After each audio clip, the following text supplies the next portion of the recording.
என்ன மன்னிச்சிருங்க ஆண்டி.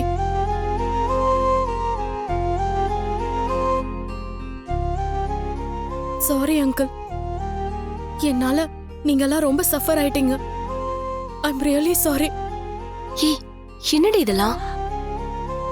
இப்ப தாண்டி என் வீட்டுக்கு வந்து அம்மா கிட்ட சாரி கேட்டா. வேண்டான்னு சொன்னாலும் கேட்கல. ஆண்டி, நான் அம்மா கூட வளரல. ஆனா அம்மாவோட பாசம் எப்படி இருக்கும்னு உங்ககிட்டயும் ராணியோட அம்மா கிட்டயும் தான் பார்த்து தெரிஞ்சுக்கிட்டேன். ஆனா நீங்க என்னால ரொம்ப கஷ்டப்பட்டிருப்பீங்க. எனக்கு புரியுது. மன்னிச்சிருங்க. எல்லாம் என்னால தானே.